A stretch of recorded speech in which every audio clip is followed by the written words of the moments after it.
movimentos provocados pelas políticas culturais. Em São Paulo e no Rio, o teatro vive experiências com o deslocamento de palcos em busca de plateias que vivem muito longe do centro, vivem sem acesso aos espetáculos.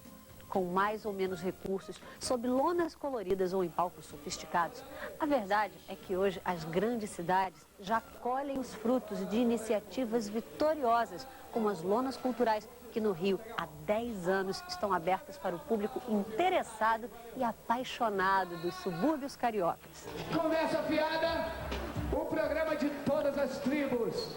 Todas as tribos, é uma salada, tem todas, você pode olhar, tem criança, tem todo mundo, todas as idades. A primeira lona foi criada em 1993, em Campo Grande, zona oeste do Rio, pela prefeitura, com a intenção de ampliar o eixo cultural da cidade, normalmente concentrado na zona sul carioca.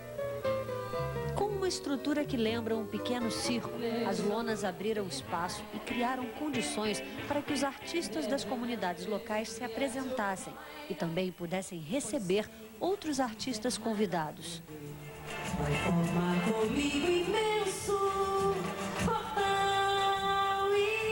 Hoje, o município tem 6 lonas que oferecem ao público música, teatro, cinema e muitas oficinas. Elas são um exemplo de integração que valoriza a identidade das culturas dos subúrbios e periferias. A arte ficou mais perto de uma grande parcela da população que vive longe dos centros urbanos.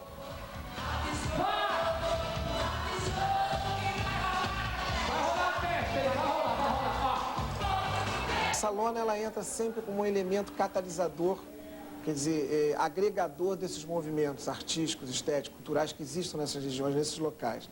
Ela entra como um elemento revitalizador de área urbana degradada.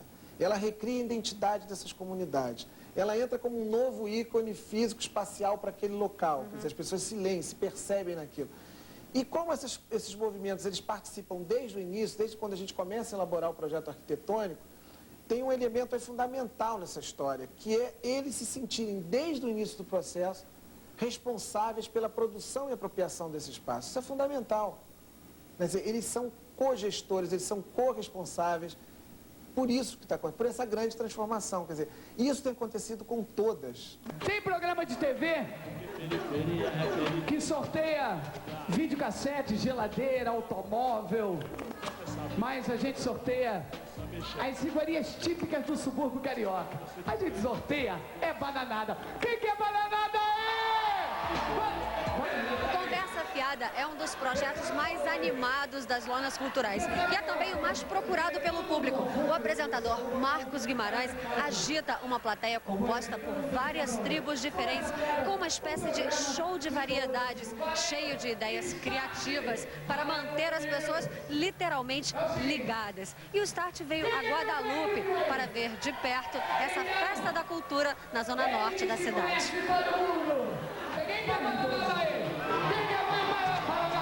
O ritmo do espetáculo é frenético. O público não quer descanso e o apresentador não para um minuto.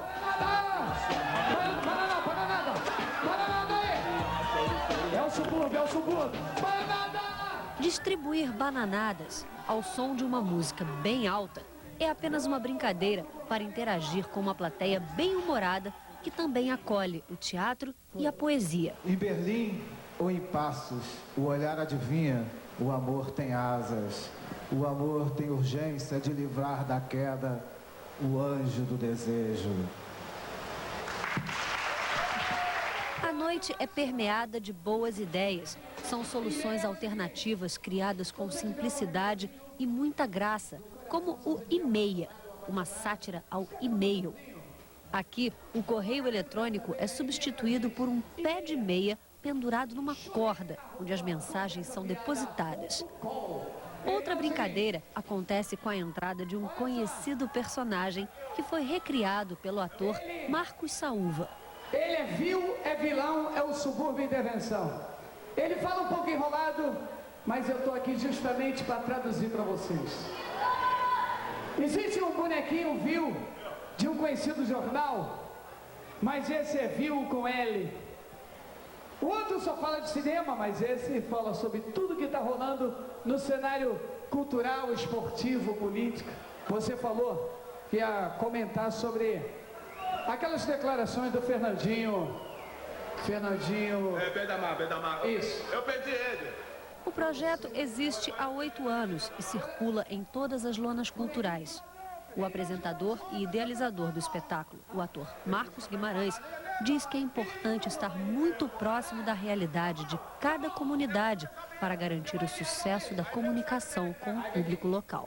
A gente passa um período pesquisando, né, descobrindo a identidade local, né? Cada lona tem a sua característica, cada comunidade tem a sua identidade, né? E a gente trabalha exatamente isso, né? Tentando fazer uma leitura da identidade local e trazer para o palco do projeto Conversa Fiada.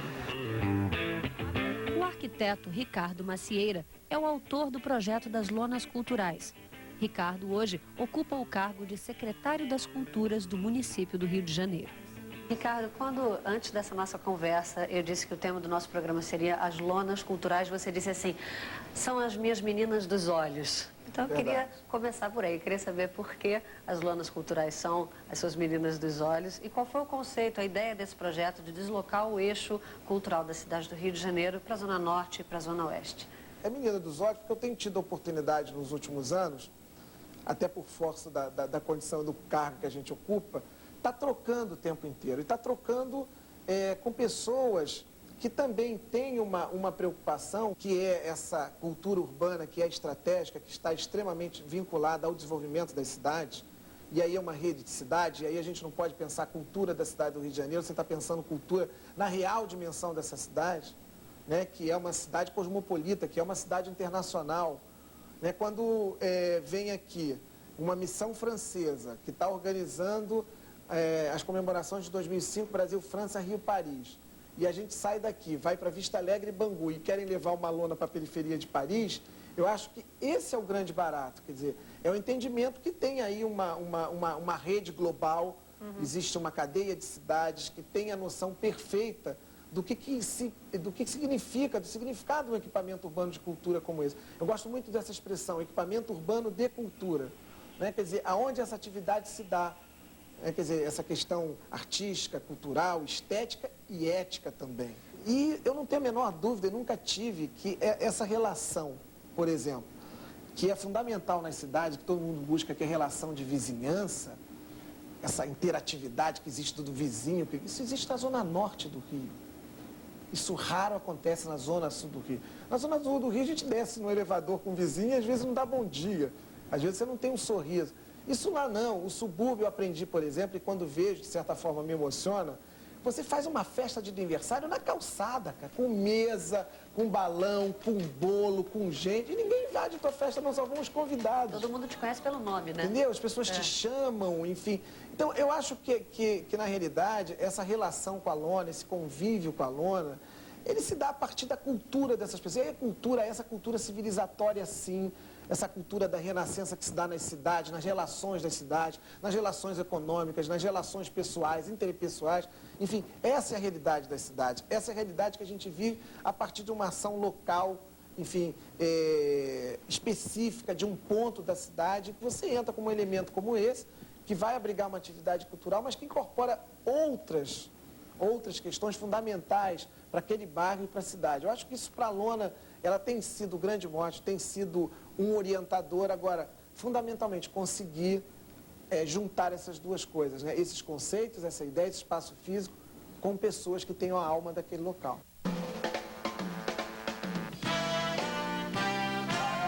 Recentemente, a crítica de teatro Bárbara Eleodora foi ao subúrbio carioca de Guadalupe para ver uma montagem de Sonho de uma Noite de Verão, de Shakespeare.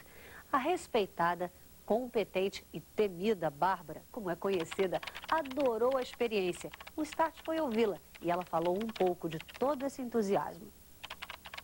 Eu vi o Sonho de uma Noite de Verão na Lona Cultural e foi uma experiência muito gratificante.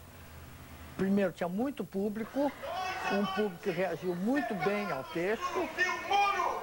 Ó, negro muro! Pra mim será como entrar convence, mais do que nunca, de que quando as pessoas dizem assim, não, o povo não gosta, é mentira. Não é oferecido. Quando é oferecido uma coisa diferente, é muito apreciado. Porque, na realidade, você não pode ficar oferecendo só sempre a mesma coisa, a mesma coisa, a mesma coisa ao público. Ao contrário, eles têm que ver outras coisas, ver um teatro diferente, mais imaginativo, mais rico. Não é fazer teatro sobre favela para favelado, que seria uma bobagem, ou só um teatro realista para um público que não tem muito teatro. Não, tem que, ao contrário, ampliar o panorama e deixar as pessoas apreciarem essas coisas das quais elas efetivamente gostam muito quando é oferecido e bem feito. Né? Quer dizer, o importante é o respeito pelo público, é saber que o público que vai a essas lonas merece um teatro bem feito.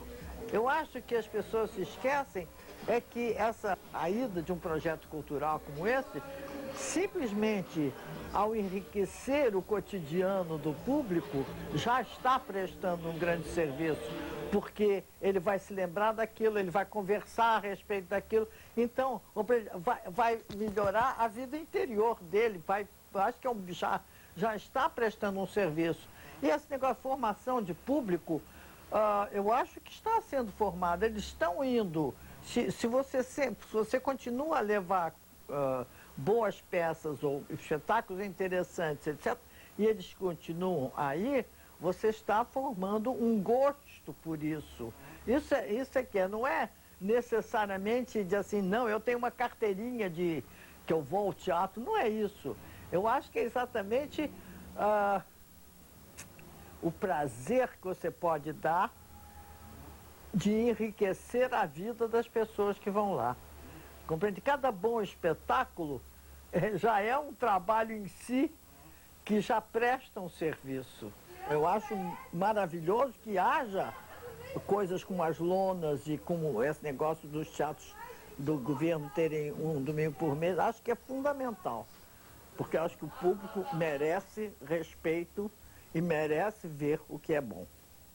Em São Paulo, novos e bem equipados teatros estão conquistando os bairros. Ficam distantes do centro da cidade e têm uma diversificada programação. A reportagem é de Elizabeth Pacheco. Em São Paulo, os novos teatros se afastam do centro e invadem os bairros mais distantes para levar cultura. Criados pelas próprias companhias teatrais ou como extensão das escolas, os novos espaços formam público, desenvolvem atividades alternativas e integram os moradores. O espaço é uma vitória. Há 14 anos, o grupo FAR 15 batalha por uma sala de ensaios própria